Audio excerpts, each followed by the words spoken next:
Hey everyone, Nick down here in the mass pit today, and just finishing up the video on this guy right here, the how to overhaul the TOTS Terrifier mask. I'm just finishing that up, but this mask is already finished here, and so I thought I'd shoot a little 4K video. Oh, this is the very first time I've shot and uploaded a 4K video to YouTube.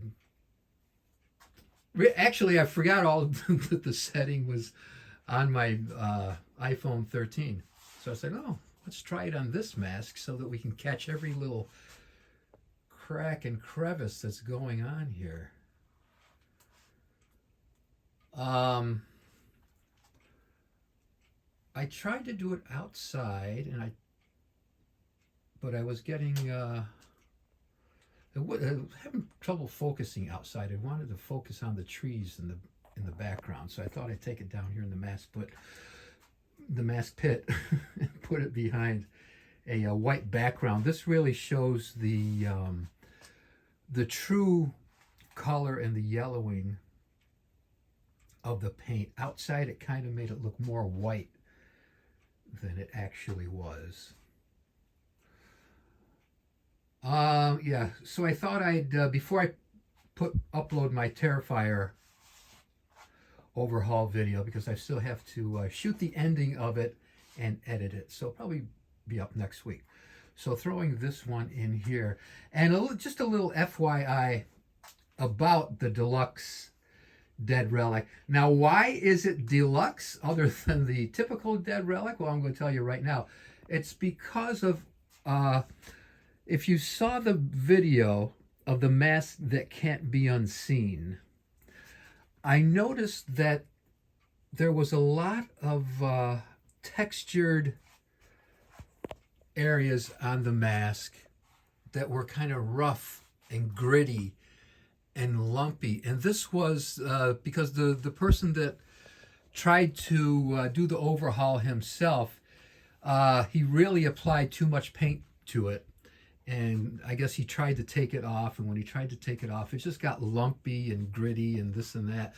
And I really kind of liked that look, and so that's why I made it work for the mask that you can't unsee, and I gave it a kind of a relic look. And so I learned how to replicate this this gritty, kind of lumpy spots here, and I put it in different places on the mask, and it just gives a little more texture to the mask, a little bit more age and grittiness to it. So that's what makes it the Deluxe Dead Relic mask. Now, you could still do the standard Dead Relic mask. It just wouldn't come with this extra texture in it. And let me give you guys a little FYI about the Dead Relic mask, if you haven't seen it before. It is not supposed to be a replica of the hero mask as it is today. However, I did borrow some of the features from that mask, namely being the enlarged eye cuts and the gaping mouth there.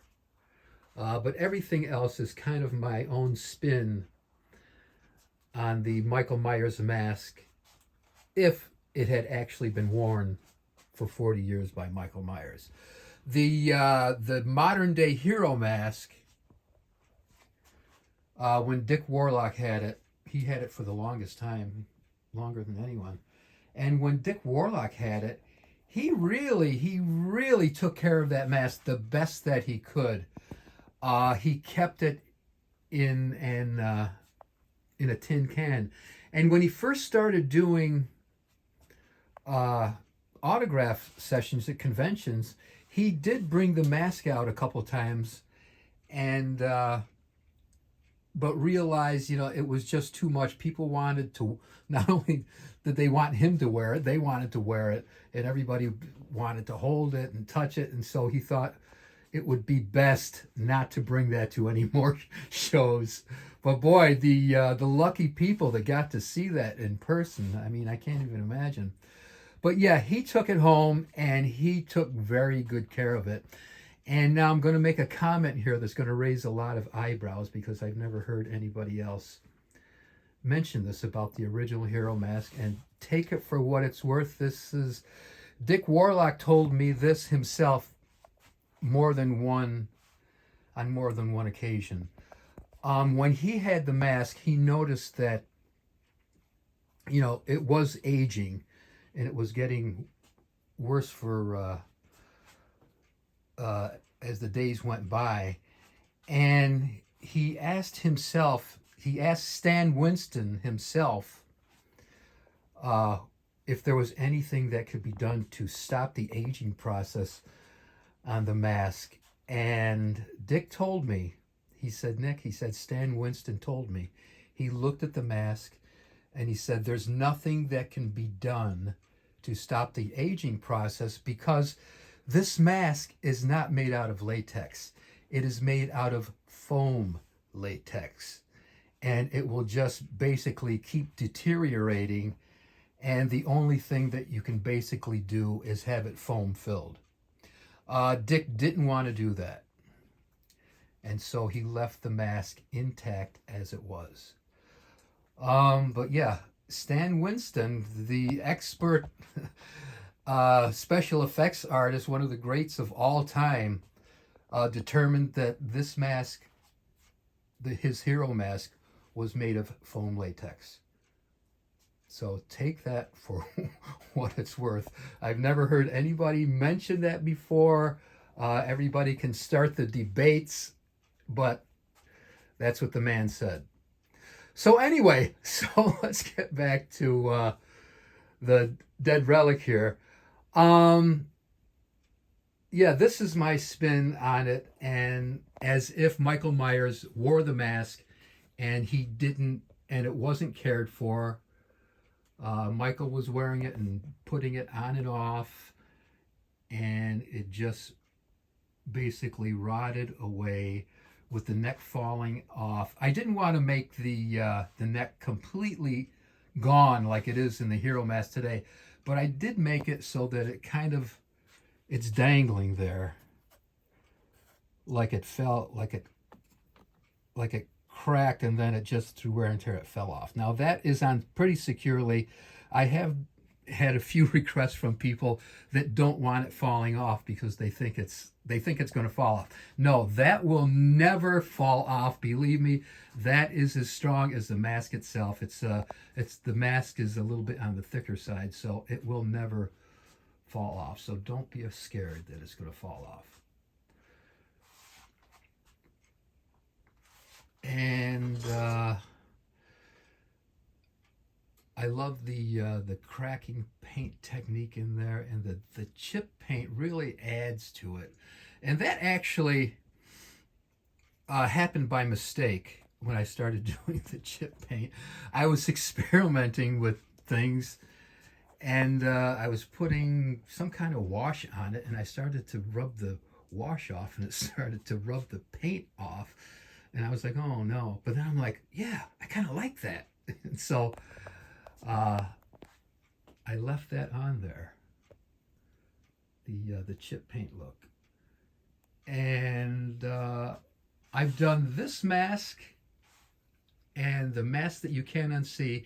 And I also did a 13 mask with the Dead Relic look on it. I only did one, but that came out really, really well.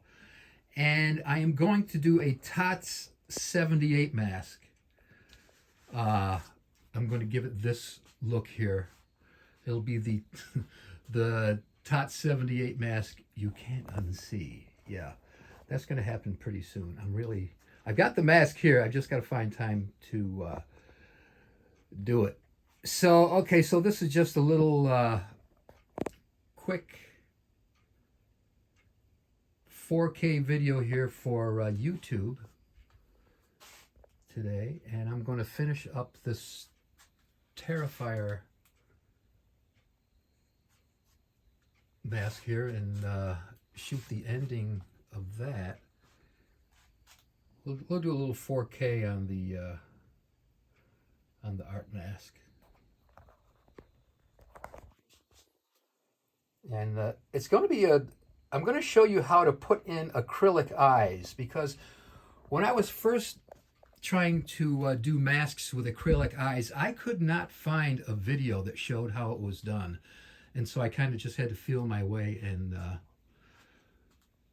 you know, figure it out myself, which is basically, I've gone through life figuring things out myself, but I'm going to show you how I do it. I mean, there's other ways, I'm sure, but I'm going to show you how I do it. And so that's about it for today, folks, and I hope everybody has a horrible day. Mm-hmm.